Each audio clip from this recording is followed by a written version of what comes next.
Students, आज हम पढ़ेंगे फंगस लाइक प्रोटिस्ट के बारे में, यानी कि फंजाई लाइक प्रोटिस्ट के बारे में।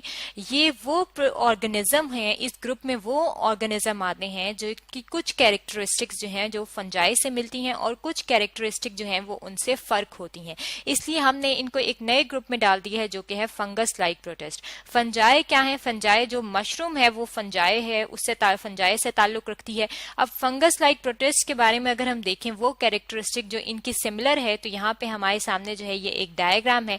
ये व्हाइट व्हाइट से थ्रेड जो है ये आपको नजर आ रहे हैं, और ये थ्रेड जो है ये क्या है? ये हाइफी हैं।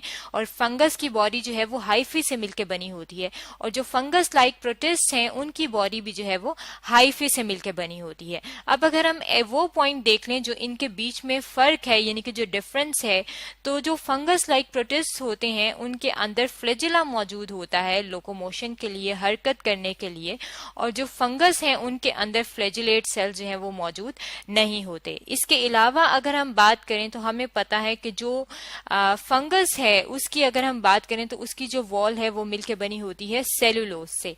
और अगर हम इनकी बात करें, फंगस की बात करें, तो फंगस की जो वॉल है वो किससे मिलके बनी होती है? वो मिलके बनी होती है काइटन से, यानी कि इनकी जो कंपोजिशन है वो भी फर्क है। इसके अलावा अगर हम बात करें तो इनके अंदर जो है वो सेंट्रियोल्स मौजूद होते हैं, और ये सेंट्रियोल्स जो है वो फंगस के अंदर नॉर्मली मौजूद नहीं होते। अब कुछ कैरेक्टरिस्टिक्स तो सिमिलर हैं, लेकिन कुछ कैरेक्टरिस्टिक्स अलग हैं, यहाँ पे आपने देख लिए। इसकी वजह से ये एक नया ग्रुप बना दिया है जिसे कहा जाता है फंगस लाइक प्रोटिस्ट। अब अगर हम इसके अंदर देखें कि इसके अंदर आते क्या हैं, तो इसकी जो है वो दो कैटेगरीज हैं। एक को हम कह देते हैं वाटर मोल्ड्स, यानी कि ऊमाइसिटीज, और जो दूसरा ग्रुप है, जो दूसरी इसका ग्रुप है, उसे कहा जाता है स्लाइम मोल्ड्स, यानी कि माइक्सोमाइकोटा। सबसे पहले जो आज हम पढ़ेंगे वो कौन सा है? वो है स्लाइम मोल्ड्स के बारे में। सबसे पहले हम स्लाइम मोल्ड्स के बारे में देख लेते हैं। यहाँ पे ये जो हमारे सामने डायग्राम है, ये किस चीज की डायग्राम है? ये प्लाज्मोडियल स्लाइम की डायग्राम है। प्लाज्मोडियल स्लाइम जो है ये किस चीज में मौजूद होता है? प्लाज्मोडियम में मौजूद होता है। और प्लाज्मोडियम क्या है? प्लाज्मोडियम जो है ये एक स्लाइम मोल्ड है।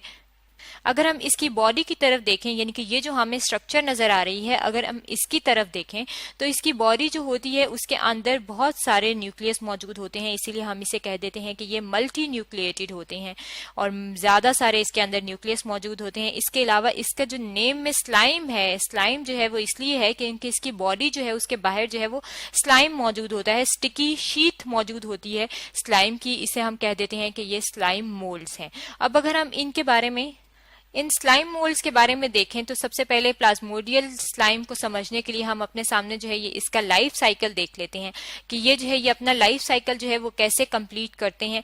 यहाँ पे हमारे सामने जो है ये फीडिंग प्लाज्मोडियम जो है वो बताया गया है। यहाँ पे आप देख सकते हैं ये जो है ये फीडिंग प्लाज्मोडियम है। जब ये मेच्योर होता है, यानी कि जब ये फ्रूट बनाता है, तो उसके अंदर जो है यहाँ पे आप देख सकते हैं ये डेवलप कर लेता है स्पोरेंजियम। ये जो स्पोरेंजियम है ये क्या है? ये वो इसका रिप्रोडक्टिव स्ट्रक्चर है जिसके अंदर जो है वो स्पोर्स प्रोड्यूस होते हैं। अब ये इसको यहाँ पे जो है वो बड़ा करके दिखाया गया है। जब मेच्योर हो जाता है ये स्पोरेंजियम, तो इसके अंदर जो है वो मियोसिस होती है। मियोसिस जो है ये एक सेल डिवीजन है, और ये वो सेल डिवीजन है जिसके जरिए जो है वो नंबर जो है वो रिड्यूस हो जाता है। नंबर रिड्यूस होने का मतलब है कि जैसे जो ह्यूमंस हैं उनके अंदर 46 क्रोमोसोम्स होते हैं। 46 जो है ये क्या है? ह्यूमंस जो है वो डिप्लॉइड हैं। अब जब ये हेप्लॉइड होंगे तो इनका नंबर जो है वो रिड्यूस होकर कितना हो जाएगा? 23 हो जाएगा। तो मियोसिस जो है उसमें क्रोमोसोम नंबर जो है वो रिड्यूस हो जाता है, और ये स्पोर्स जो है ये बन जाते हैं। और ये जो स्पोर्स होते हैं ये क्या होते हैं? ये हेप्लॉइड होते हैं। हेप्लॉइड को जो है वो हम एन से लिखते हैं। यहाँ पे आप देख सकते हैं हेप्लॉइड को जो है वो हम एन लिख देते हैं। ये जो स्पोर्स जो है ये जर्मिनेट करते हैं, और यहाँ पे जो है ये आपको दिखाए गए हैं कि ये जहाँ पे है जर्मिनेटिंग स्पोर्स बन गए हैं। और ये जो जर्मिनेटिंग स्पोर्स हैं उनमें से कुछ जो होते हैं उन्हें कहा जाता है ये अमोइबॉइड सेल हैं। अब ये अमीबॉइड सेल्स जो है ये कौन से होते हैं? ये वो सेल्स होते हैं जिनके अंदर जो है वो फ्लैजेला डेवलप होता है। यहाँ पे जो है ये बन जाते हैं फ्लैजिलेटेड सेल, यानी कि सारे के सारे जो है वो फ्लैजिलेटेड नहीं बनते। पहले कुछ जो होते हैं वो अमीबॉइड बनते हैं, और फिर जो है वो फ्लैजिलेटेड बनते हैं। और फ्लैजिलेटेड जो है ये दो किस्म के होते हैं स्पोर्स।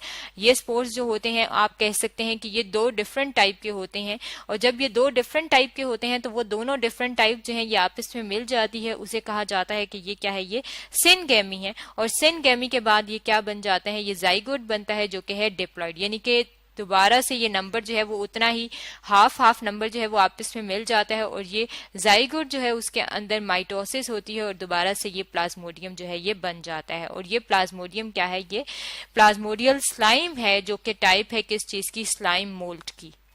इसके अलावा जो है अगर हम स्लाइम मोल्ड की एक और, ये तो था प्लाज्मोडियल स्लाइम, इसके अलावा जो है एक है फाइसेरियम पॉलीसिफेलम। फाइसेरियम पॉलीसिफेलम जो है ये भी स्लाइम मोल्ड की ही एग्जांपल है, लेकिन ये जो है ये ज्यादातर यूज किया जाता है बायोलॉजिकल प्रोसेस में, एक्सपेरिमेंट्स की स्टडी में जो है ये यूज किया जाता है। और वो एक्सपेरिमेंट जो है वो ज्यादातर किस चीज से रिलेटेड होते हैं, ग्रोथ से रिलेटेड होते हैं।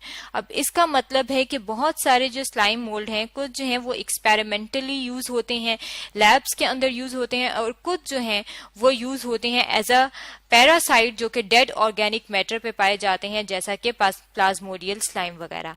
ये तो था फंजाई लाइक प्रोटिस्ट के बारे में, स्लाइम मोल्ड्स के बारे में, जो कि आज हमने स्टडी किया है।